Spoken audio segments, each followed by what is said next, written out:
contre la cohésion et vous êtes pour la cohésion. Non, il était en retard. Il n'est plus dans l'agenda de Katumbi.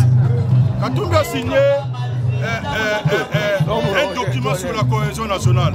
Et je vous dis que d'ici quelques jours, vous allez voir qu'il va appeler son frère Martin Fayulu et il va s'aligner. Je n'ai pas besoin des opportunistes. Apparemment, il n'y a plus l'opposition en ce moment. Mais quand le pays est en danger ou que la patrie est en danger, vous allez parler de l'opposition, de la résistance? La patrie ou la mort? Quand le pays est en danger, mais c'est connu, c'est dans notre constitution, il faut sauver la République. Vous savez écouter le discours magistral du président élu Martin Fayulu. Comparez ce discours-là au discours tenu le 18 juin 1940 par M. de Gaulle. Le général de Gaulle a parlé de 3 choses. La patrie, le bon sens et l'honneur. Et Martin Fayulu a parlé de l'honneur, la patrie et la responsabilité. Mais maître Moussa, je ne vous prends pas beaucoup du temps parce que maintenant là, on a une matinée politique bientôt là pour éclaircir le peuple congolais sur le point qui a fait un peu mal à la tête. Mais maître Clément Moussa, hier on a appelé le président élu Martin Fayulu, le président légitimement élu. Aujourd'hui le président élu, il est prêt à prendre la main de son frère Félix Tshisekedi Tshilombo pour un Congo uni. Et dans 2018, en 2028, il y aura des élections. Il y aura encore une contradiction entre les deux, ou bien comme Mme Sotinasou. Madame, on n'a pas besoin de faire des dessins pour ça. Depuis 1960, nous avons connu un seul monsieur qui a été élu par le peuple. C'est Martin Fayulu. Il y a eu un braquage électoral. Il y a eu ce que nous avons appelé les simulacres d'élection.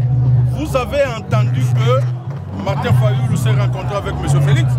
Et les Français disent entendre que voir, ça fait deux. Vous allez vivre la réalité de cette rencontre-là. Dans le discours de M.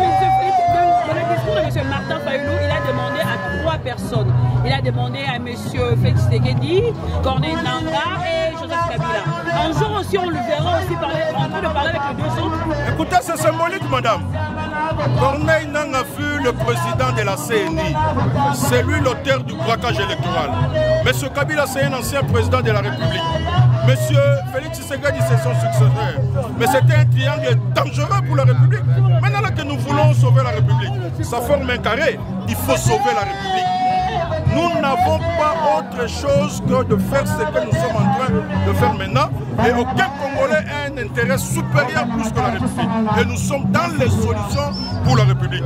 Vous avez suivi que M. Félix Tshisekedi a accepté de rencontrer les évêques. Vous avez suivi que M. Félix Tshisekedi a accepté la cohésion nationale. Mais c'est ça l'intérêt. Maintenant, nous devons y travailler tous pour que nous puissions bénéficier d'abord en tant que Congolais et obtenir cette cohésion nationale. Vous pouvez quand même l'appeler le président Félix Tshisekedi pour mieux modérer la... Mais vous avez suivi, je l'ai appelé M. Tshisekedi. Vous voulez que je dise encore quoi? Je l'ai appelé M. Tshisekedi, c'est un monsieur. Le président. Pardon?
mokonzi.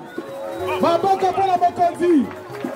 Tolingi koyoka makambo utu ko kopana ye. Maboko pour na ye.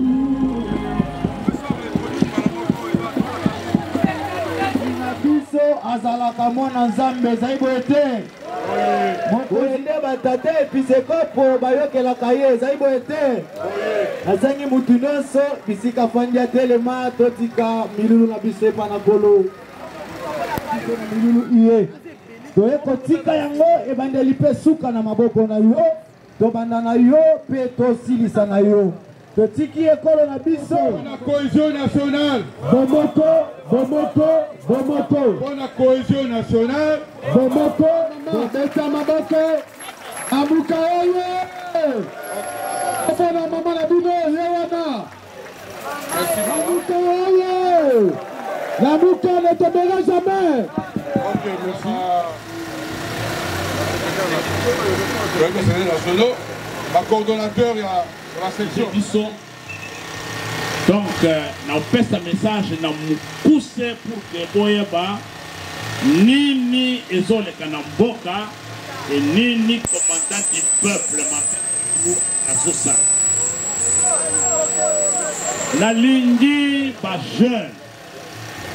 Ba papa, ba maman, tout ça nous na mitu na biso que le lot d'ende to telemi na bino awa na Kinshasa mboka na biso ezali une partie occupée l'armée rwandaise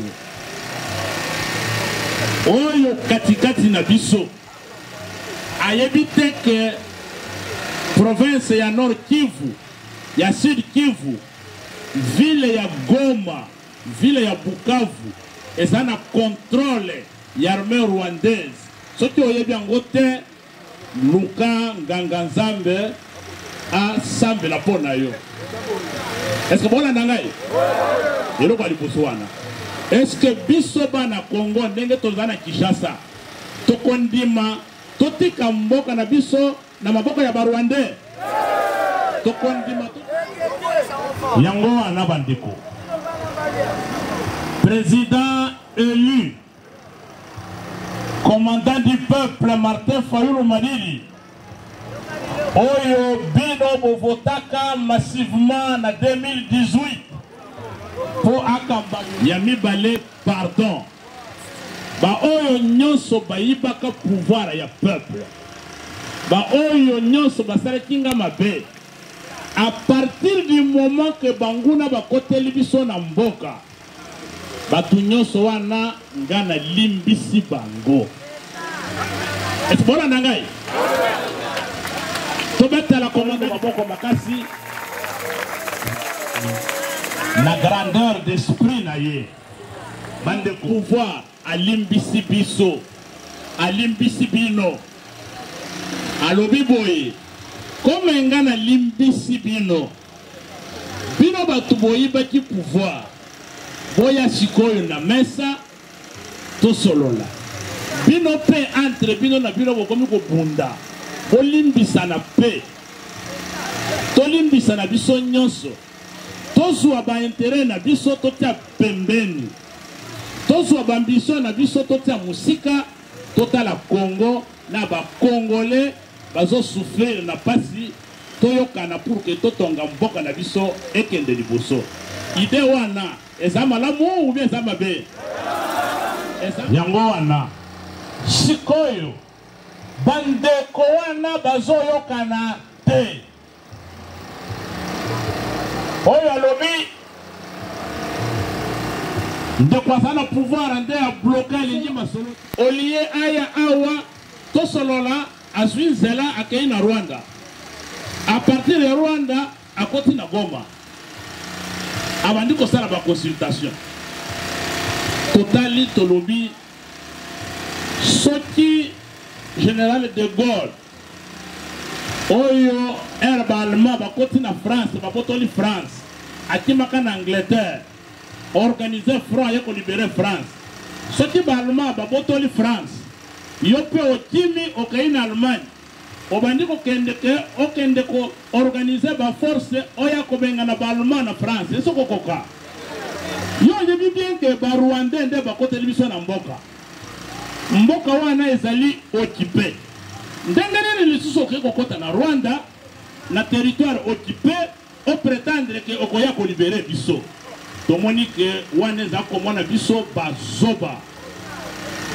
est-ce que voilà nangai yango wana commandant du peuple a yebisi biso que na kobelela ekozala ya butute ekozala ya molili te na kobelela nakende komona ndeko na ngai oyo azala na kiti ya bukonzi nayebisa ye vérité tosolola directement sans intermédiaire nayebisa ye ke mboka oyo soki ba Rwandais bazwi yango ekozala na mutu na yo yango boyokaki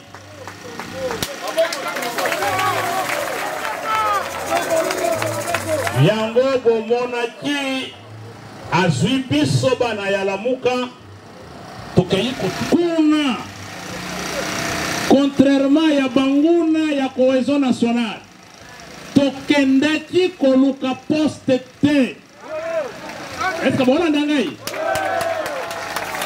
tokendaki koluka poste ata moko te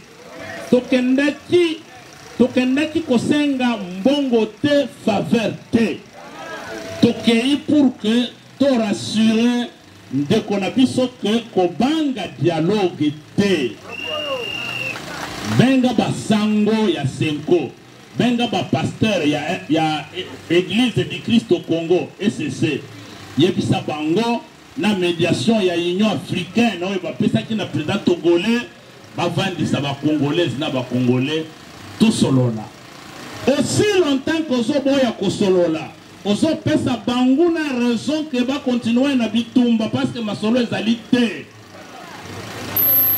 bona nangai yango wana ndeko na biso apesi promesse na ye alobi Martin napesi yo merci ndenge olakisi bolingwa mboka ndenge tokutani na yo a partir ya lelo semaine prochaine na kobengisa basango pour que tobanda masolo eloko wana esengo te sikoyo olie ya koféliciter Martin Fayulu intoxiqué bino akendaki kozwa mbongo akendaki kozwa pouvoir bandeko na ngai nalobaki yango avant-hier na Tchangu awa na Congo aloba ngo bien awa na Congo depuis 2018 tobanda na 2016 tilelo bandeko nyonso bazolobaloba nani akopesa biso bana Martin Fayulu leçon ya koresiste nani akopesa biso leçon ya morale ndenge baresistaka kolanda ngai mutu aza te 2016 tozala na rassemblement tokei na Senko topesi candidature ya Félix Tshisekedi comme candidat na biso premier ministre papa Etienne aza na bomoi Kabila boy atindi Shadari butu kende oyebisa Martin na nommé premier ministre Martin Fayulu ayebisi moi je ne suis pas traître na ko trahir jamais topesa ki kombo ya Félix et kotika la kombo ya Félix azolanda ngai est-ce que na moment wana Martin Fayulu andimaki ko trahir tokomi na 2019 après Koboto la biso victoire ndeko Tshilombo le 24 janvier 2019 na prestation à serment abendi Martin Fayulu na pesi loboko venez prendre la main je vous ai tendu la main campagne électorale na ye Pierre Lumbi alobi na kozwa loboko wana te ezali na saleté 2020 2019 est-ce que Tshilombo benga kibiso est-ce que tependaki tokomi na 2021 2021 na suka ndenge na yebisaka bino bandeko na ngai mbwa mibale bayokanaka ere bakoti na ndako ya mutu bayiba musuni apres koyiba baza concentre bango nyonso babanga babimi na musuni wana me yeba ke place bakokende kovanda bakende kolia bakopotana bakoswana.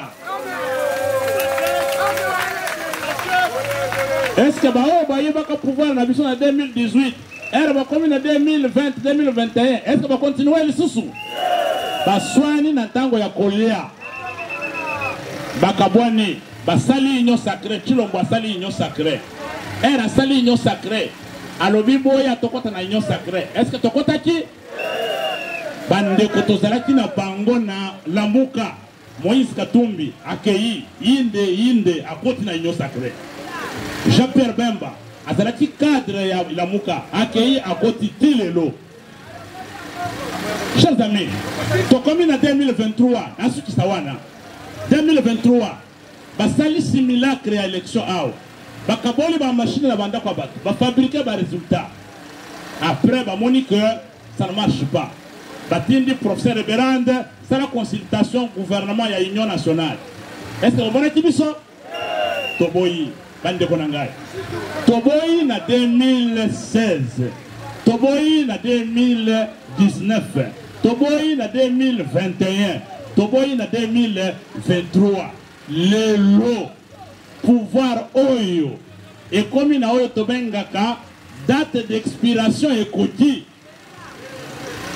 ekomi na phase terminale na moment oyo pouvoir ekomi kosila ba problème kidikidi nde makanisi ya bato wana ekomi ke biso tokokende tokota na pouvoir wana bapakola biso buzoba.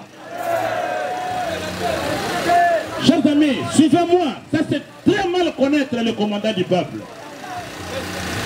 Vous ne connaissez pas Martin Fayoulou.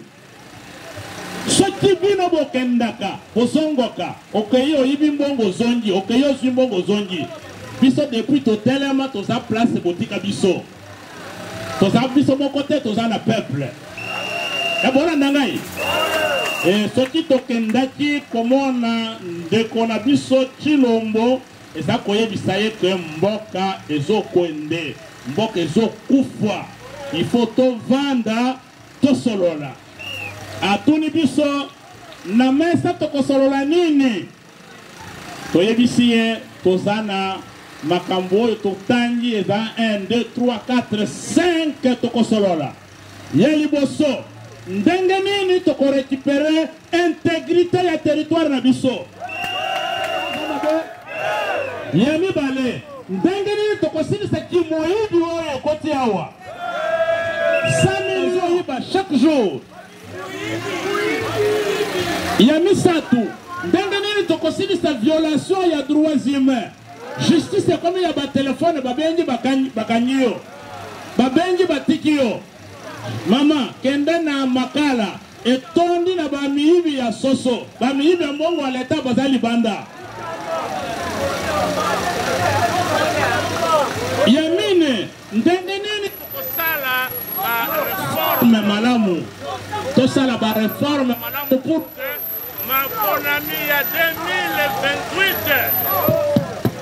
2028 maponami ya 2028 ezala lisusu braquage électoral ya 2018 te ezala lisusu simulacre élection ya ba machine à voter na bandaku te maponami wana ezala malamu mutu oyo bakongole bakopona ye wana tokoproclame et puis ya suka bandeko na ngai toyebisi ye ndenge nini tokosilisa tribalisme oyo bokotisi na mboka.